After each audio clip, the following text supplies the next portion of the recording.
10대가 꾸미지 않아도 얼마나 예뻤는지, 20대가 그 나이만으로 얼마나 빛나는 날들이었는지, 30대가 그 무엇도 얼마나 늦지 않은 시기였는지, 40대가 여전히 얼마나 많은 가능성을 지녔는지, 50대가 누군가에게는 얼마나 부러운 나이였는지, 60대가 앞으로도 펼쳐질 날들이 얼마나 많았는지, 지금의 내 모습이 과거가 되는 순간 얼마나 귀하디 귀한 날들이 될지, 지금 이 순간 이 시기가 얼마나 아련하게 그리워질지를. 나는 당신이 지금 이 순간 매 순간의 나 자신을 최선을 다해 좋아할 수 있었으면 좋겠다. 작가 태희님의 존재만으로 빛나는 중에서였습니다.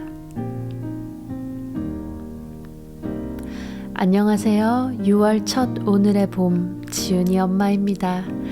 야미 피아노의 Redeemed 들려드려요.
새해가 시작된 지 얼마 되지 않은 것 같은데 벌써 6월이라니요.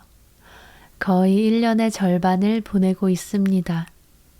시간은 자꾸 빨리 흘러가고 이젠 무엇을 하기에 늦은 것 같고, 그러나 그런 때는 없다는 말 정말 위로가 되더라고요. 그 어떤 순간에도 결코 늦지 않았음을 여러분께 말씀드리고 싶었어요. 새해 결심하셨던 것들 무엇이었는지 기억나시나요?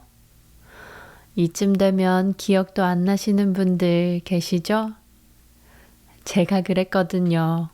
뭘 결심했었더라? 하고 생각했거든요. 이참에 우리 함께 다시 새로운 마음으로 결코 늦지 않은 새로운 시작을 맞이하면 좋겠네요. 새 달을 맞이하면서 그림도 바꿔봤습니다. 주변에 보이는 풍경만큼이나 푸릇푸릇 상큼해졌죠? 고마워요, 주은 작가님. 그림 속 아이도 부쩍 자랐어요.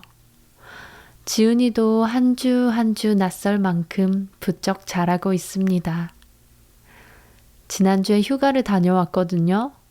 내 가정이 모였는데, 아니, 아들만 7명인 거 있죠? 지훈이가 형들을 많이 만나고 와서 그런지 일주일 사이에 더 씩씩해지고 말도 많아졌답니다. 점프하고 뒹굴고 뛰고 넘어지고 매일매일 난리예요. 후덥지근하고 이 뜨거운 날씨에 또 내 마음이 지치지 않게 우리 하나님을 바라봄, 내 자신을 돌아봄, 아이를 더 사랑으로 돌봄, 오늘의 봄과 함께해요. 더 여름에 어울리는 이름이 없을까 고민하다가 다시 오늘의 봄으로 돌아왔어요.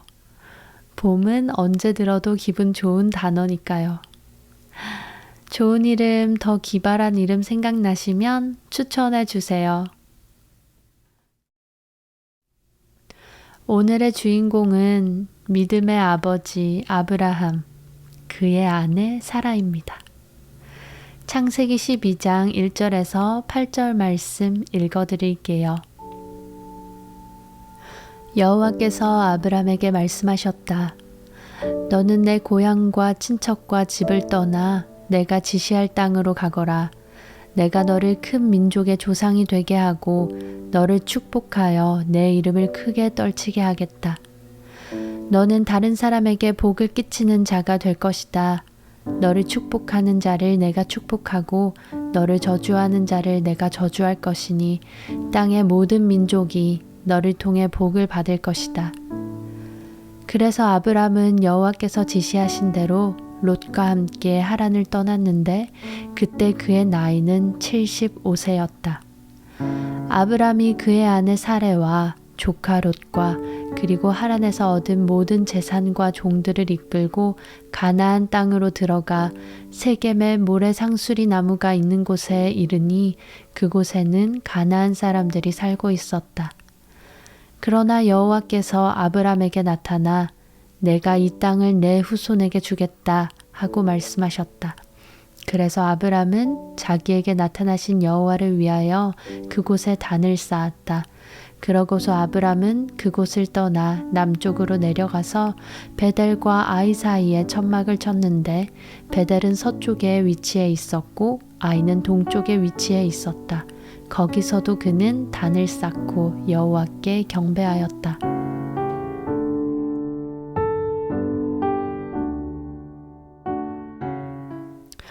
사라의 삶을 살펴보자 했는데 거의 아브람만 나오죠.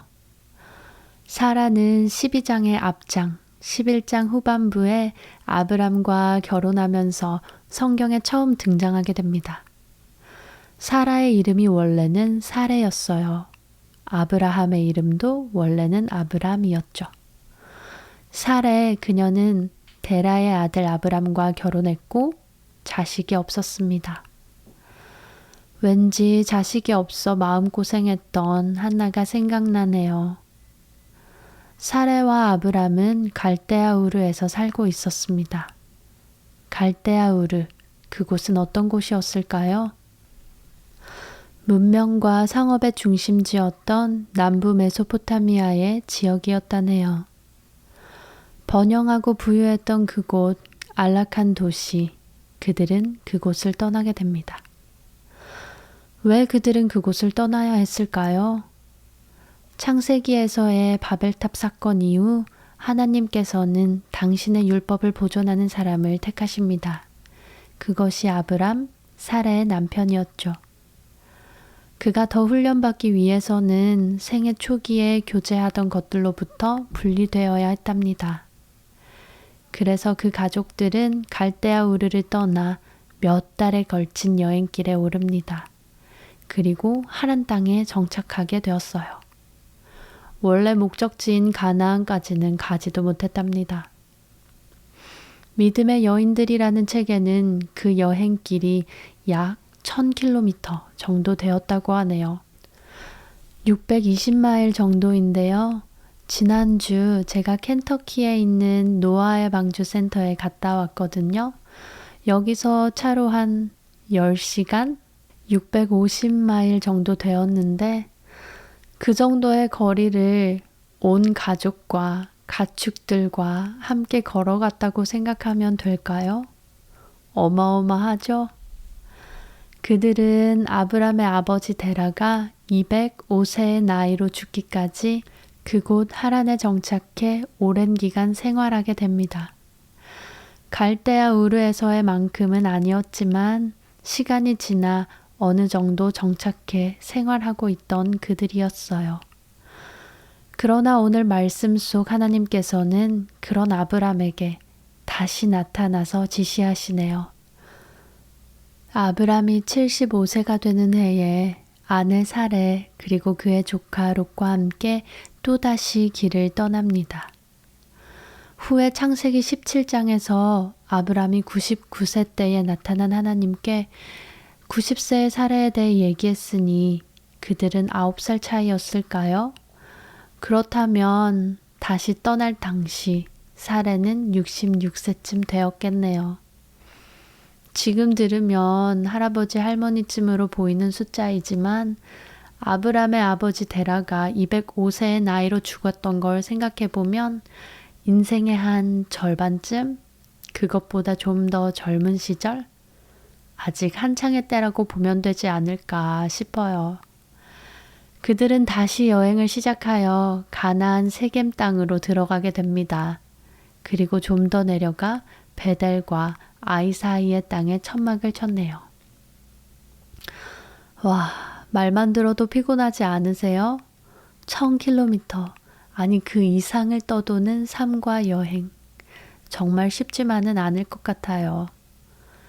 그 아브람의 긴 여정을 늘 함께했던 사례. 저는 참 대단하다는 생각이 들어요. 나에게 직접 나타난 하나님도 아니고 남편에게 나타난 하나님께 함께 순종하고 그의 일에 군말 없이 동참하는 것. 편안하고 안락하고 화려한 곳, 친구들과 가족들이 있는 그곳을 떠나서 남편의 가장 가까운 친구가 되는 일. 하란 땅에서 머무르는 동안 아브람과 사레 두 사람은 다른 사람들로 참 하나님을 예배하고 봉사하도록 인도하였다고 해요. 사레는 진정 아브람의 돕는 배필이었네요. 물론 함께 한다는 건 너무나 행복한 일이지만 사레도 분명 아쉬울 때도 섭섭할 때도 또 문득 그리울 때도 있었을 거예요. 그러나 그곳에서 자신의 역할을 찾고 흔들리지 않는 하나님의 사람으로 살아내었던 사례였네요.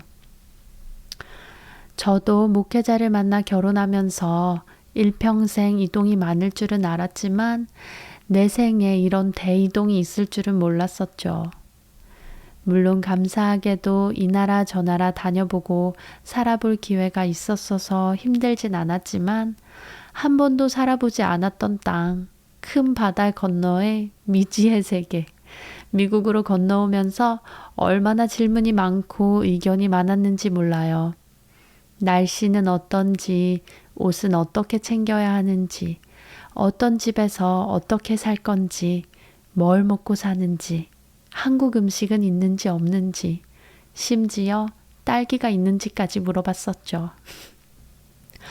목적지가 어디인지 알고 떠나는 저에게도 이렇게 많은 질문이 있었는데 도착지가 어디인지도 모르고 떠나는 사례에게는 얼마나 많은 질문이 떠올랐을까요?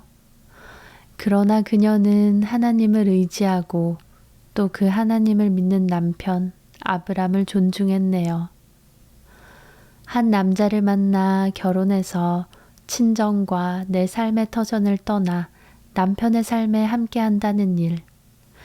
연수가 지나고 시간이 흘러도 나의 남편을 변함없이 존경하고 사랑하는 일.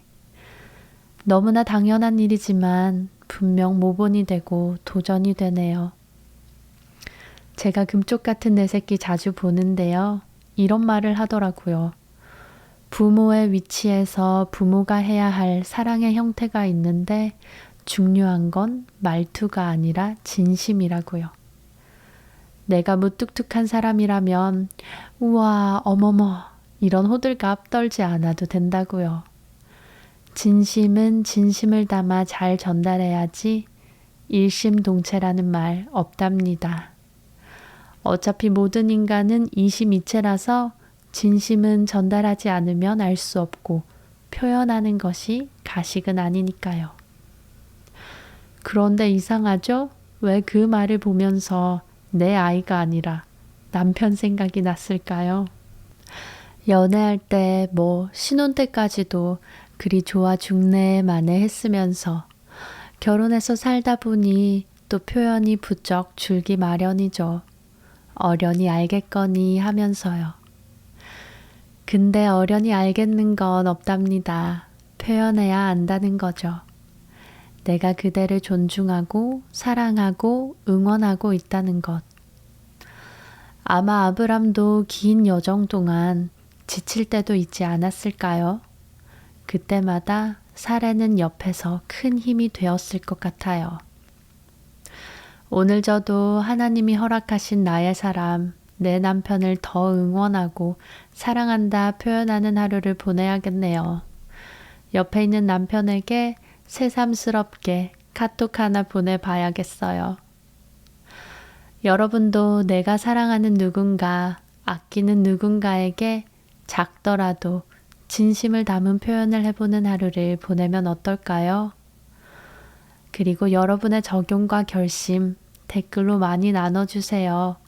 많이 나눌수록 더욱 실천하게 되니까요. 오늘은 배자매가 부른 하루를 시작할 때 들려드려요. 원래는 희수일이 부른 찬양인데요. 여자 목소리로 들으니 더 사례가 생각나더라고요. 늘 주님의 길에 순종하고 남편에게 순종한 그녀였으니까요. 오늘 하루 여러분의 마음에 사례의 따뜻함이 함께하길 기도합니다.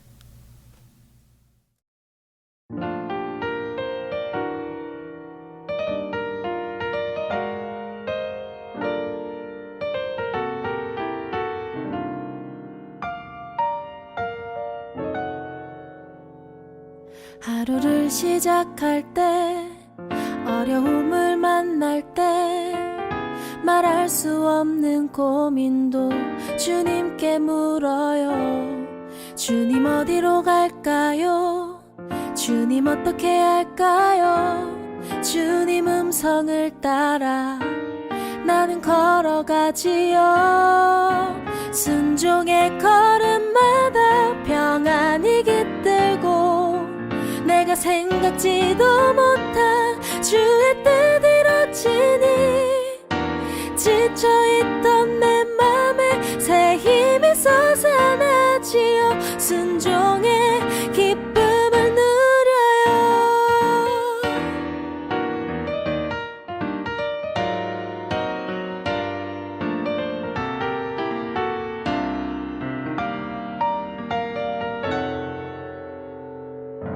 하루를 시작할 때 어려움을 만날 때 말할 수 없는 고민도 주님께 물어요. 주님 어디로 갈까요? 주님 어떻게 할까요? 주님 음성을 따라 나는 걸어가지요. 순종의 걸음마다 평안이 깃들고 내가 생각지도 못한 주의 뜻 이루어지니 지쳐있던 내 맘에 새 힘이 솟아나지요. 순종의 기쁨을